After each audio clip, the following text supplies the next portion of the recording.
Yep. Yeah. Cam on, brain shuts off. Okay.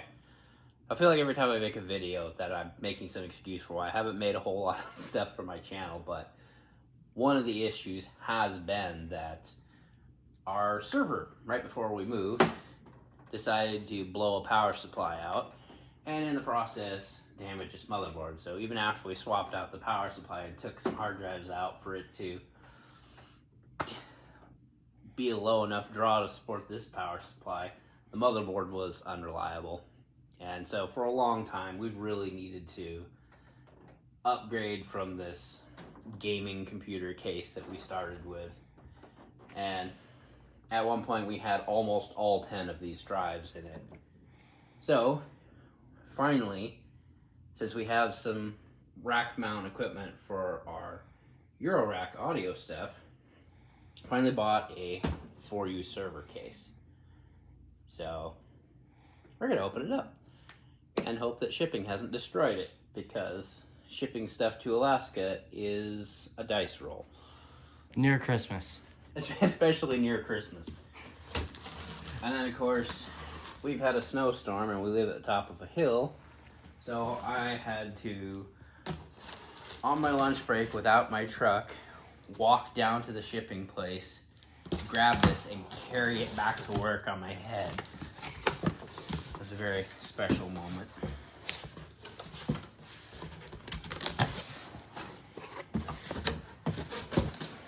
Another one of the downsides too, there's a box inside a box here. Yep. The box inside a box. Yes. Okay.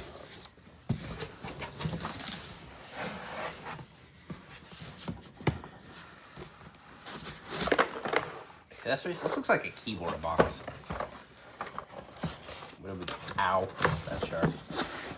That's empty. Okay, so various internal cables and brackets and stuff. Okay.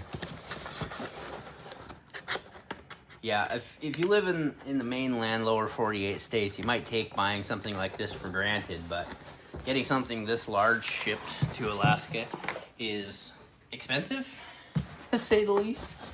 And a lot of places just don't want to ship here to us at all, because we live on an island and absolutely everything is air freight. There is no ground freight here, so this had to come via UPS. Oh.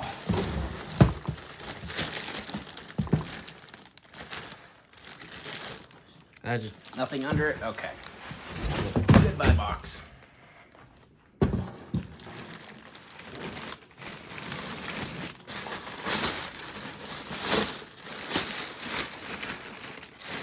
Amazon might not be the first thing that pops in your head when you think of buying server equipment, but, you know, their free shipping has saved our asses on a lot of things. Yes.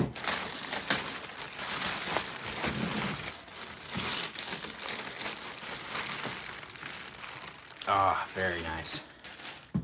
So, one of the reasons we picked this is that in this we already had the Silverstone drive rack.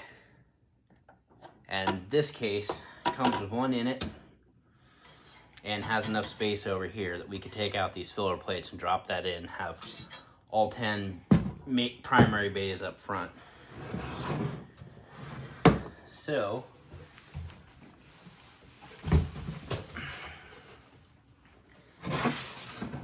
yeah, this is gonna go into the bottom of this rack. I never hooked speakers back up. Oops. It's gonna drop into here. That UPS is going to go in the bottom of that, and an older 10100 switch that we got salvaged from work. That's going to be, yeah, it's not worth showing. It's just a big 48 port switch. I'm gonna take a second, pop the top off of this, and we'll come back.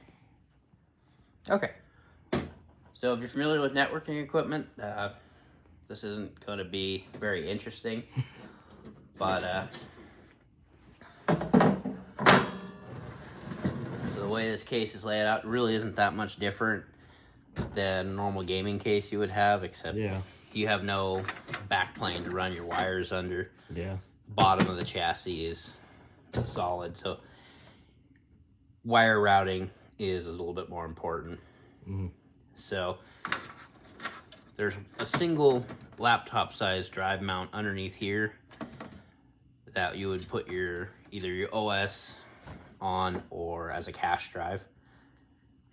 One of the things I want to do, because I don't want this thing to sound like a jet engine, is go through and change the fans out that come with it and the fans that come in the backs of these, because the second one will be over here, out for Noctuas, because I don't want to hear this thing running, because the old one over here was noisy, really noisy. And after working as a mechanic for a long time, me hearing machine noises in the background is really, really distracting. So I'll try to avoid that at all costs. The difference between this case and like an actual server case is that this is designed for normal power supplies like you'd have in a standard computer, whereas a full-blown server case would have a dual power supply bay because they're often hot swappable,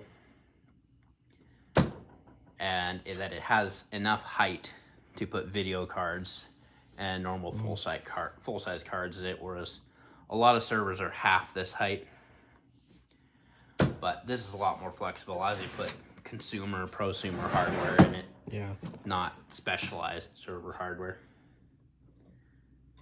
So this will be a huge improvement over having that laying on its side on top of the refrigerator in our old apartment.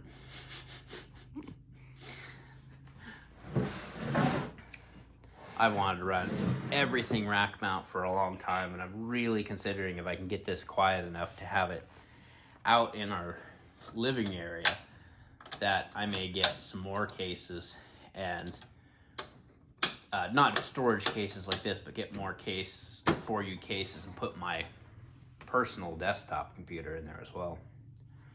But it does mean that I then have to have it within 10 feet of my desk. So hopefully this will allow me to be a little more efficient. Plus, what we're filming on right now is my new iPad Pro. So we'll see how the video of this comes out, because I've been filming with my phone for the last couple of years, and it has not been the greatest experience. At least with the iPad, I can actually edit in place, and hopefully that means I'll actually produce more content. But I also need to find a gigantic clamp to put this into my tripod.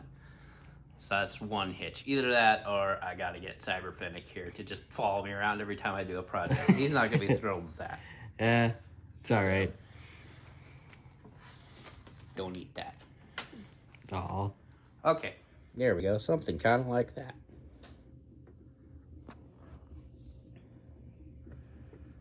You can see all the way through it to the out the back of the case, because there's nothing in it at the moment.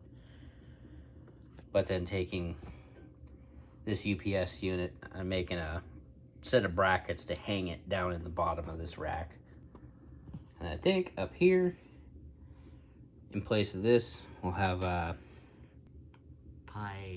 Raspberry Pi rack that'll mount them crossways or on edge like this. Not unlike the Euro racks up there.